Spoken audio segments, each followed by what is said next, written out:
Hello everyone, and welcome to Said NGO's 8th Health Live Talk, where every 2 weeks we are joined by a special guest that either shares their experience with colorectal cancer or helps us in raising awareness. We will be starting off the new year under the campaign Never Too Young, which aims to highlight the importance of diagnosing colorectal cancer in young patients under the age of 45 years old. Our guest for today is Ms. Katell Maguet. Katell is a French researcher and patient advocate based in the Netherlands. Diagnosed with stage 3 colorectal cancer at the age of 40, Katell's life shifted significantly as she endured 3 years of treatment and 7 surgeries. Today, Katell is a colon cancer survivor and a patient advocate. She combines her scientific background and her personal experience to raise awareness on early onset colorectal cancer and support patients. I will be adding Katell now, and in the meantime, if anyone has any questions, please feel free to type them in the comments for Katell to answer. Now, Katell, please request to join so that I can add you.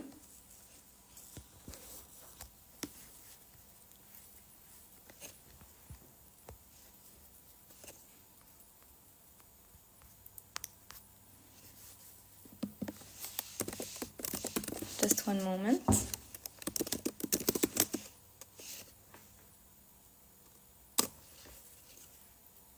We are waiting for Katell to join the live.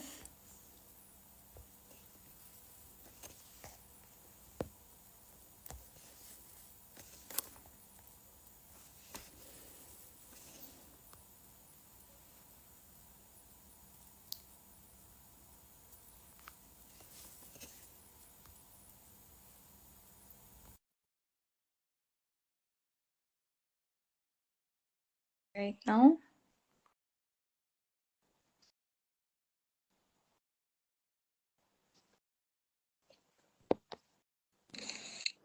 Hello.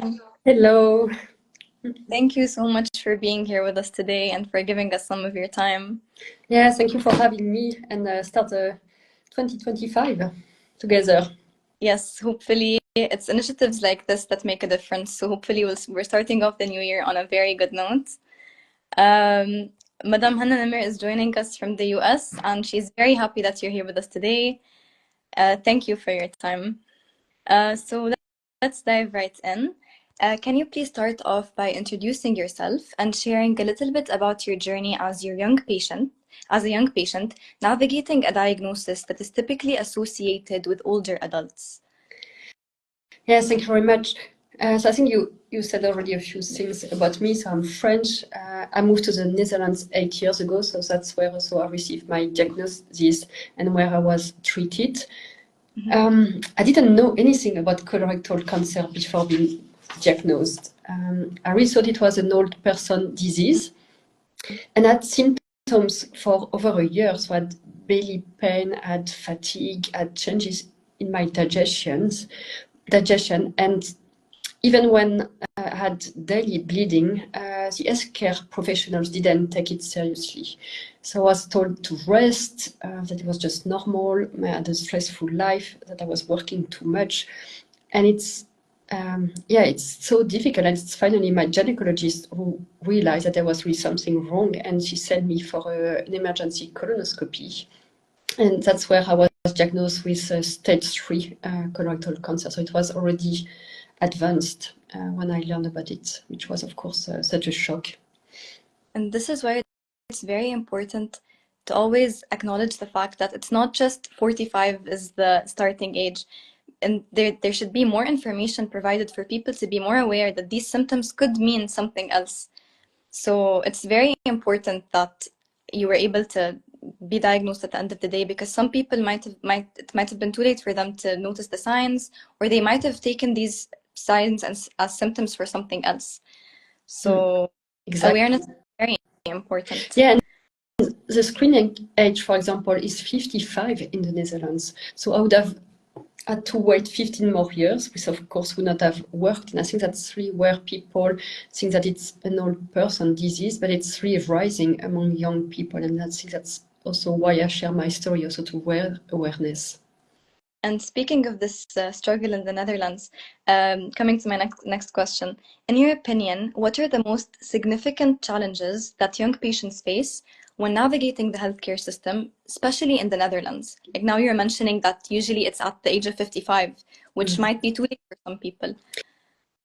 In the Netherlands, you cannot go to a specialist directly. You always need to see your general practitioner first, and that person is the one sending you to see a specialist. And in my case, I think I went several times in the 3 years before my diagnosis, and the last time was really 3 months before. So I should have been sent to an emergency colonoscopy at that time, but she was really in doubt, like, okay, you are young, you don't have any colorectal cancer in your family, it's COVID time, so I'm going to ask for a colonoscopy, but had to wait several months. And it's difficult because, of course, I'm French, so I didn't know how it works in the Netherlands, and I should have really advocate for my health and ask.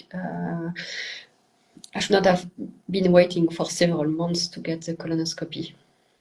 It's shocking because even the healthcare system itself, it like even the doctor should have seen the sign, which is what makes this more dangerous, because it's normal for a patient to not see the symptoms or not recognize what this could be, but for a practitioner to not take these symptoms very seriously and like put you in the wrong direction, it's very dangerous, and it could be very detrimental if it's not taken in the correct way. Yes, and at the first symptoms, really, the clear ones 1 year before. So I could have had my diagnosis 1 year before, and I would not have been stage 3, because the treatments, of course, are linked to your stage and how advanced it is. Yeah, it's so important. It's not only that the public knows about it, but also the practitioners, the specialists. It shouldn't just be awareness on the level of the public, but also awareness to practitioners to take their patients case by case and genuinely look at every person's symptoms, because some things can be avoided early on, and it's the doctor that's supposed to be able to distinguish between these different symptoms. Yeah, and I think they have in mind the risk factors for cancer, like obesity, age, smoking, drinking, not exercising, and I didn't have any of those risk factors. So I think that's why I was always pushed back, like, oh, you're young, you are fit. It cannot be anything serious, and I think that's where nowadays it's not enough, and they should really take the symptoms into consideration and take the right steps. Exactly. There can't just be a general guideline, because it's a case-by-case situation. So one thing for one person might be different for another person. Exactly. So how did your diagnosis of colorectal cancer change your life on both a personal and a professional level? It changes everything for me. I was diagnosed 4 years ago, so February 21, so it's already 4 years ago. And I was not working at that time. I was about to start my own company, which is, well, I opened my company, but I really never worked for it, because my treatments were, I started with chemotherapy and radiotherapies, and I was in remission for a year, and then had a first surgery, and had several complications. And my last surgery was 1 year ago, and between almost each surgery, I needed 1 year to recover. So I'm now just finally back where I think, okay, now I can start working again and really launch my company. But it has been 4 very difficult years in terms of health and what I could do. And in terms of more my private life, it has been also quite challenging. I really wanted to have children, and because of the treatment, because of the radiotherapy, I'm now in menopause. So the children is not an option anymore. So that was also something quite difficult at the beginning of my treatments, because it happened so quickly. I didn't have time. And we had several discussions with my partner also to adjust to our new life. And I think now it's going quite well, but it's we needed a lot of adjustments. Of course. And did you feel like there were any factors or any activities or hobbies, or maybe the support of the people around you, that helped make this whole journey easier? Yeah, I think the support from the family, my family, his family was very good. And what helped us a lot is we love outdoors activities, and we never stopped. And I think that's what helped us. Before the surgery, we would just do something fun, ice skating, going hiking, redoing like a nice trip. And I think that helps us a lot also to grow stronger together, because I think that's also the risk when you've got someone in a couple, one is sick and the other one is a caregiver. It's always challenging to know how to balance those things. This is why it's important sometimes to latch on to things that feel normal. So when you're going through a hard time, to feel like the sense of routine is still there, doing the things that you love, and like prevent the disease from taking all that away. Yes, exactly. And still doing small things, enjoying just a visit, something a bit different, and dare to do new things, because I think that's also the risk that you think, okay, I'm not feeling good enough, I don't do anything new, I just stay at home and I don't do anything. And for me, at the part of my recovery, when I was really forced to stay at home, I couldn't leave, I could not do anything. And that was for me the most depressing part. I love so much to be outdoor, and I was not allowed. So as soon as I was allowed to do those things, I think the psychological part of it is never considered as it should be. And it's like, okay, now you are treated, you are in remission, so go back to your life, do your own things. There's so much more, and we need more psychological support, especially when we are diagnosed so young, because it has such an impact on our life. And it takes a lot of willpower. So it really is very inspiring to see, to be able to go through something as difficult as this and still be able to use it as a way for you to stay strong, using your hardships to guide others. It's very inspiring. So even though you went through a really hard phase, you still managed to come out of it and use your experience to inspire others rather than close it off. So it's very important for everyone to speak up about their own experience. It makes you feel better and it helps people around. Yeah, and I think that's, I mean, for the first, I think during the first year, I didn't share much about my own experience, because it was difficult for me to share, and it's, of course, colorectal cancer is such a taboo. But then when I started sharing it, I realized that it was helping me and helping others, and it becomes easier. And I think that's why I'm also doing it now, and I see how it can help people going through the same. Exactly. Hearing about other people's stories and sharing your own, they make the biggest difference, both for you and for the other person. Yes, exactly. Before I move on to the next question, if anyone has anything that they want to ask Katell, please feel free to leave them in the chat. For the next question, in an article posted on Digestive Cancers Europe, you shared that you planned a photo session with an artist that enhances scars with gold, which is a very beautiful way of reclaiming your body. I loved reading about that. So can you tell us more about what that project meant to you and how it helped you in your journey towards body acceptance and healing? So I did it 1.5 years ago. So that was before my last 2 surgery and having a stoma.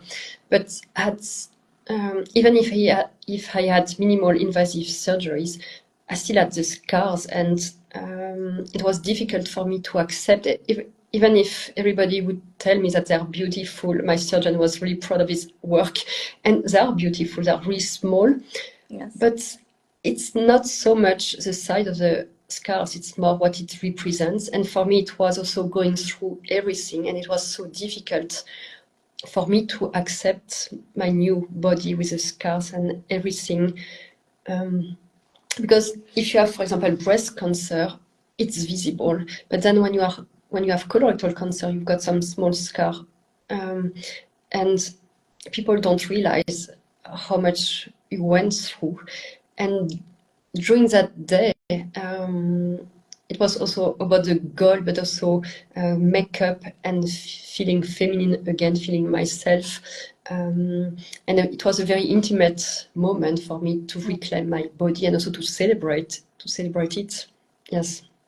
And it's a moment for you, because Yes. for other people, they might see your scars as a sign of strength, and they might tell you, why, it's a really good thing. You get to look back and think of how strong you are. But for you, it's different, because for you, it's not just a sign of how you got over it, but it's also a reminder of what you went through. So doing something like this and using art to beautify what you think is maybe ugly for you, or a reminder of your harsh past, it's a very beautiful thing to do, and it's a very significant step in accepting the things you've been Yes. through and taking pride in them rather than hiding away from them. Yeah, it was such a beautiful experience, and it helped me to move in it, exactly like you said, move forward and see that what it is, it's cars. And I'm going to keep them. I've got some new ones, but it's my body, and yeah, it saved my life. Exactly. So, what you did was very inspiring. And when I was reading your article, this was the first thing that caught my attention, because it's very, because things like this, they mean to you on a personal level in a way that no one can understand. So it's a very beautiful thing for you to have done. Yes, and it was also, I did it in Paris, and it's a makeup artist who is also a friend. And that was such a special moment for me, going back to France and having it in that cocoon moment. That was really beautiful.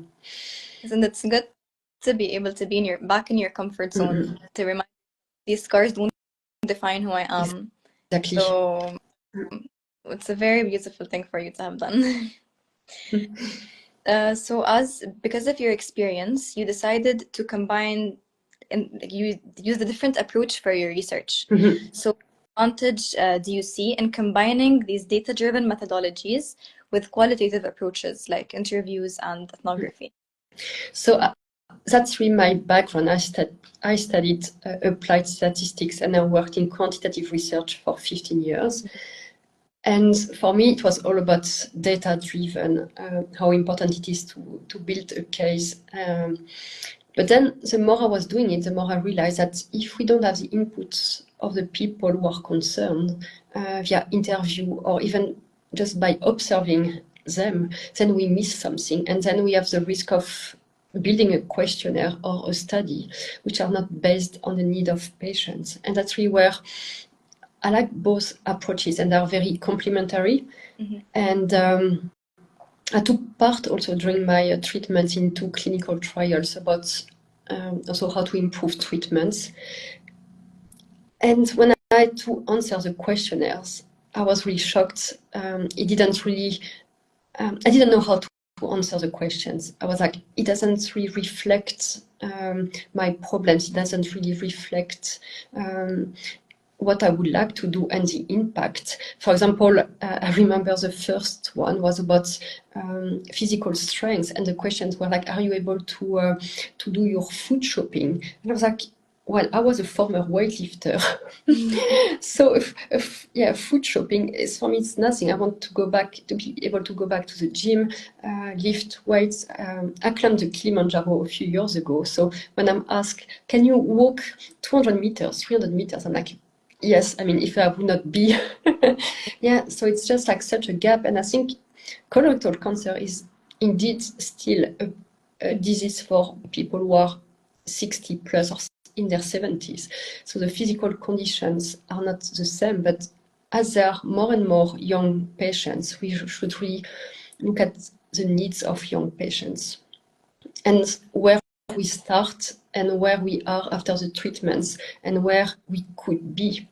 And it's not enough to say that, okay, you can walk 5 minutes, you're fine. Exactly. And as you mentioned, I feel like one of the biggest misconceptions in the medical field, or in general in research, sometimes people or patients are treated as objects or as objective figures. So these objective questions don't really target how the patients are feeling. So just unifying all the patients and asking them the exact same questions, expecting similar results, it just takes away this factor of honesty and just transparency from the patient, which is why it's very important. They cannot exist individually. Using them together and combining the statistics with the qualitative approach, it gives you this insightful idea about what the patient is actually going through. Because as you said, you can't sometimes you want to talk, you want to express yourself, and then you're limited to one small question that isn't representative to how you're actually feeling. Yeah, and I think I realized it. So a bit more than a year ago, I was invited to my first congress, and I was a surgical congress where they were all presenting charts with data and numbers and outcomes, survival rate. And then when I needed to present, I was like, okay, but who am I to present? I'm just one dot on your graph. But I'm also so much more. I'm also a patient, and I talk to many other patients, so I know what it represents. And on their graphs, what was really missing is quality of life. Is what can people do, and how do they live after a surgery or after a treatment? Is it good enough for people? Because sometimes your surgeon is going to say, yeah, it's good, I've got a fantastic job, but your quality of life is not there, especially when it comes to colorectal cancer. There are so many patients that suffer after a surgery because their quality of life is not there anymore. Also, when you need a stoma, and yeah, we need more data. Exactly. Patients are not numbers to just be like fully expressed on a graph, and that's all you need to know about them. You need to hear their stories, you need to hear about their struggles. This is the only way you can truly change their way of living and their quality of life. You can't just base it off figures and numbers. So Exactly. using both approaches simultaneously is very essential in conducting research. Yeah, and I think like you said, the two is not that we need to exclude one, they work together, and that's where also we need to have a different approach. It's not only about quantitative, but it's both quali and quanti together. It's both together, exactly. We have a question from the people watching. This is a question from Mona. At what point in your treatment were you able to finally start talking about your condition? Good question. So I think it was when I was diagnosed, it was COVID time. So we were in lockdown. So that was also, we were kind of isolated with my partner. I think I shared the news with my close friends very quickly, but I didn't share it publicly until I think I was done with the radiotherapy and the chemotherapy, when I knew it had worked.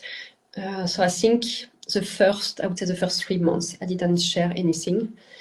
And I needed, I think, an extra year to be fully open about everything. So it's not like I decided from day one to share everything. It really took me time.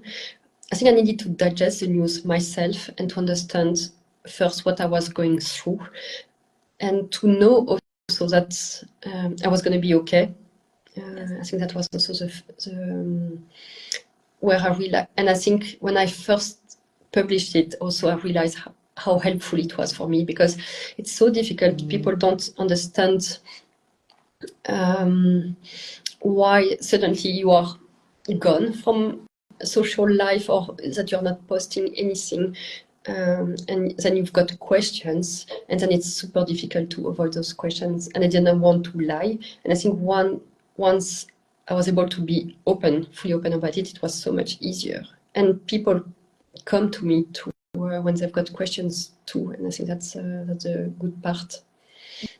But it's very important for a person to be able to accept, to like process it themselves before able to talk about their condition, because it takes strength to be able to fully accept what you're going through before you can share it, which is why everyone takes a specific amount of time. There's no required timing. Some people feel more comfortable breaking the news immediately. Some people prefer to just wait and digest it themselves, and when they feel ready, they speak up about it. So it doesn't matter how long it takes, as long as the person is sure that they're there and they're ready to finally like take part in what they're going through and being able to share the news. Yes, and you need to be comfortable with it. You should not do it just because people tell you to do so. So you need to be ready, and I think at some point you will feel it when you are ready to share the news. And some people might never share them, and it's okay too. As long as it's not because of the pressure around you, you should reach the level of comfort that you're satisfied with without taking into account the pressure or the people that might be pressuring you into saying or spreading the news when you're not comfortable or you're not ready to be sharing that news yet. So very important to take your time and like advocate for how important it is to be fully comfortable yourself, because at the end of the day it's your life and it's what you're going through. No one can be in your shoes. So no, and also you can decide what you share, which is also extremely important, the details. What I tend to do is, for example, every time I had a surgery, I would be not to be public about it when it would happen, but make people know afterwards when everything was okay, because I didn't want to have to handle the questions and the stress of it. So you can really do it your own way. And sometimes it's better for you when there aren't expectations and like you don't want to be answering everyone's questions and dealing with the pressure of the people around you. So it's very important to be time. And if anyone has any more questions, please feel free. Okay, so what motivated you to support us here at Side NGO? And we read about your upcoming skating fundraiser. Would you be interested in such initiatives with our NGO? So I think ice skating might be difficult in Lebanon. But yeah, I think we should consider doing maybe a walking challenge or something that way.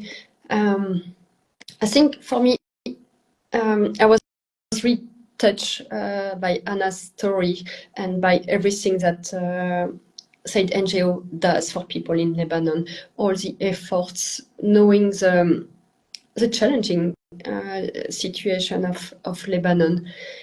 And that's really where I wanted to do something. If I could do anything, I think just to raise awareness and raise awareness about what you do, and hopefully also get some extra support from companies or from other people, because you need quite a lot of things. It's not, I mean, of course, we talk about what you do with giving free fit tests, paying for colonoscopy, supporting people with a stoma. So there is already quite a lot, and it's also money, which of course is the most important part. So we should organize, I think, a walk challenge or something, and maybe we've got a step up from Digestive Cancer Europe's. Maybe we could propose something to see how we could raise some funds. I'm sure Madame Hannah would be very interested in a collaboration. Maybe redo the walkathons. So she'll definitely stay in touch. Speaking of Digestive Cancers Europe, being actively involved with their activities, how has their platform allowed you to amplify your voice and in advocating for other young patients? I think that's really where the first time I shared my story publicly was also on their website, and it's also with them that I had the opportunity to go to that conference, to that surgery conference in Italy. And it makes me realize the power of my voice and the power of giving a voice to other patients who might not be able to do the same. And I've been involved in many initiatives with them. For example, the book. Do I have it here? It's somewhere. I've got it somewhere, but the book that I would really recommend. So I share my story. So the book of 16 stories of resilience. So 16 people, 16 young people who had colorectal cancer. I'm finalizing the French translation because it's quite interesting, because yes, there are so many French people who don't understand English, and I really think that as a French speaker, it's also part of my role to help people to understand more, and if there are some resources in English, to make them accessible for French people. And having a platform where you can share your story it makes you feel better about yourself, and like knowing that you're able to reach an audience by speaking out about your own experience, it's a very comforting feeling. Yeah, and it's also I'm also reading the comments. That's also where we met also with Said, and I think it's a really good network of colorectal cancer patient and organization, and it helps doing things together and realize that we are all together, and together we are stronger. We can do more. Yes. Instead of doing it only for one country. I think we can really learn from each other. Exactly. And you were mentioning something about French. There's someone leaving French in the comments, but I'm not very familiar with it. So if you understand anything, feel free to. I think the person was challenged because she doesn't understand English enough. So I think she was asking for some translation. My apologies. My French is very, very. Okay, we have a question from the comments as well from Shannon. What was the most helpful for you from the people in your support system? It's a very difficult question. I think it was the small attentions. Because in my case, I live abroad, but my family is in France. It was during COVID time. If I think about especially the first treatments, and I was a bit lost, like how could they help? They were abroad, and they asked me also what could they do, and then I don't know, I came with the idea. I think I saw it, I read it somewhere. They were like, someone was receiving postcards. So I was going, okay, yeah, just send me a postcard. And then I know that you are thinking about me. And my parents ask also their friends, and sometimes people that don't even know. And I would open the mailbox and just receive a nice postcard. And I'm a fan of lighthouses. So they would just also, I receive like such a collection of lighthouses, and for me that was kind of the light through the storm. So it doesn't need to be much.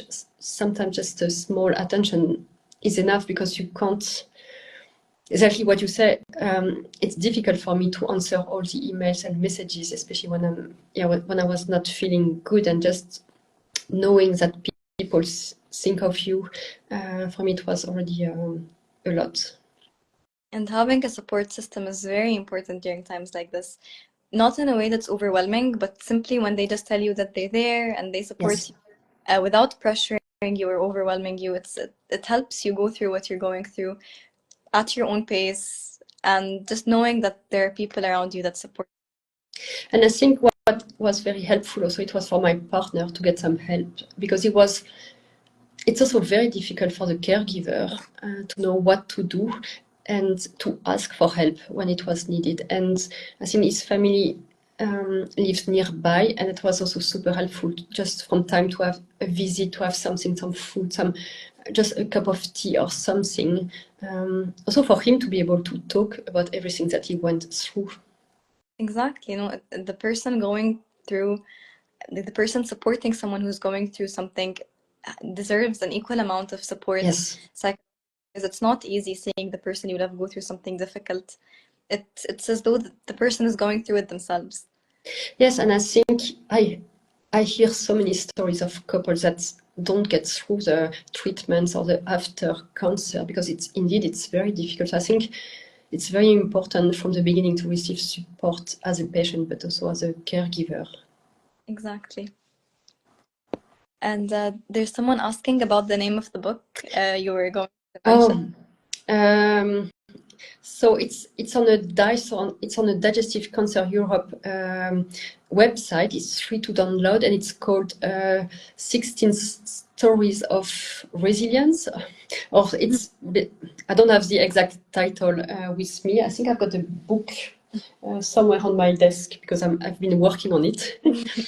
But it's on the website, and maybe we can share the link later. Yes.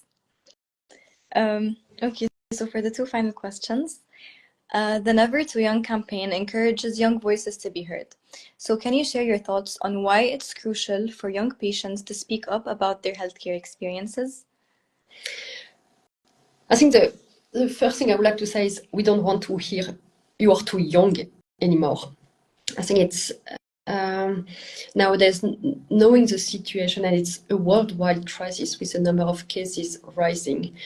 So I think for me, I see two parts of it. It's really by sharing our story as young patients, we let also other young patients and the public know about it, that it can happen, even if you don't have any risk factors. So for me, that's really the first part. The second one is what we discussed before. The healthcare professionals are not aware of it, especially if you are a doctor who are a bit older, from an older generation. They might not be aware, so that's really important. And so that's the first two parts, and I think something which is quite important too is that the treatments for colorectal cancer are not designed for young patients. Exactly. And I think by raising our voice and by also telling about the side effects, the impact on our quality of life, that we can also have an impact on the treatments and make sure that we've got some better treatments or something which would help to have a better quality of life. I mean, if you are diagnosed when you are 60, 70, you don't expect to live 40 extra years. But when you are diagnosed at 30 or 40, you can expect 40 years. And if your quality of life is not good, or if the treatments have too many long-term side effects, then it's a problem. And I think that's where also by raising our voice and sharing our experience, it hopefully will help to look at it. And maybe individually a person might not feel like they're making an impact, but if everyone speaks up and each person shares their individual story and how they went through this journey as young patients that maybe didn't get the attention they deserve during the diagnosis, when many people speak up together, then finally they can grab the attention of the healthcare workers, of the professionals, so that more light can be shed to the fact that there is no age limit, there is no age barrier where you can completely ignore your symptoms. You should always be on the lookout for anything you notice that is abnormal or irregular before it's too late. Exactly. Yes. So speaking out is very important. It makes a huge difference. Okay, so for our last question, and it's actually similar to the question posed by Sally, what message would you give to other young people that might be hesitant to speak up about their own medical conditions or experiences? And how can we, as a community, whether through SAID NGO or through Digestive Cancers Europe, continue to support these young patients in sharing their stories and making their voices heard? Yeah, I think what I would like to say is share it when you are ready for it. Don't feel forced to, but I think by sharing it, it will help you and it will help others. And I think that's the strength also of the community. I think when you don't share it, when you might feel very alone, not knowing who to contact. And I think if you share your story, you will also be part of that community where we can also openly share our concerns, and it's super helpful. So I think that would be my first advice. And the second thing is already what I say, you don't have to share everything. You can really select and decide what you want to share and how you want to share it. If you want to share it on social media, if you want to share it during an interview, write a post, share it on the DICE website. There are so many ways nowadays, so you really have to find a way that works for you. Exactly, and everyone battles cancer in their own way. Some people might feel like it's something they want to go through on their own, and some people might feel like this is a collective battle.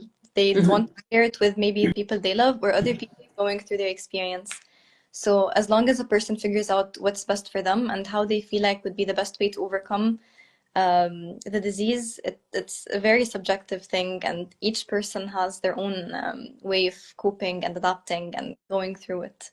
Yes, and there are also many supportive groups online. There are many patient organizations like yours in Lebanon. There are also some here in the Netherlands.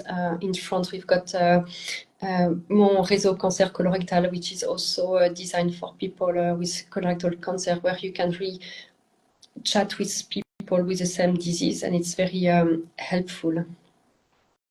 Yes. Yes, being able to share what you're going through with the community can be very relieving. It makes you feel less alone, and it makes you feel like you can go through Exactly. whatever put in your way.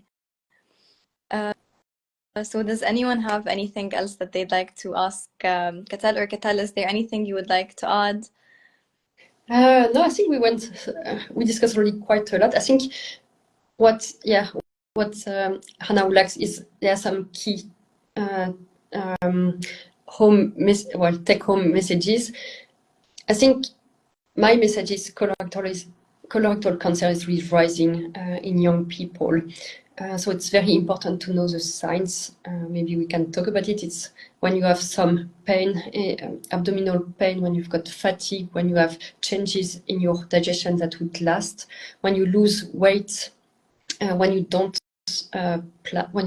want to, and of course blood in your stool. It doesn't mean that if you have one of those symptoms that it's colorectal cancer, but it's very important for you to check. And don't wait. Advocate for your own health. And if your general practitioner or anyone else tells you that it's nothing, it's not serious, please advocate for your health and fight. A colonoscopy is the only medical exam to make sure that it's not colorectal cancer. So it's really important that you do it. And I think my key message is also, I cannot change what happened to me, but by sharing my story also, I can hopefully make other people realize and take the step needed to avoid it. Exactly. And it's very important for everyone to listen to their body.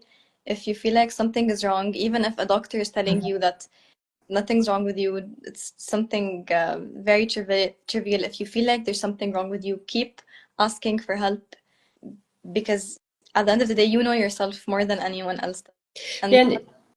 Exactly, and especially as a woman, I think doctors have the tendency to tell us that it's linked to our hormones or to our cycles, to our anxiety. I did also a few times, even when I was in hospital, when I was really in a high level of pain, when I knew that there was something wrong, but I couldn't find what, and I had the doctor telling me that maybe it was my anxiety. And I was like, no, I know. And I had a scan later that day, and then they found out what was wrong, and I had a bowel obstruction, which explained everything. But to be told that it was my anxiety, we should not hear it anymore in 2025. That's not possible.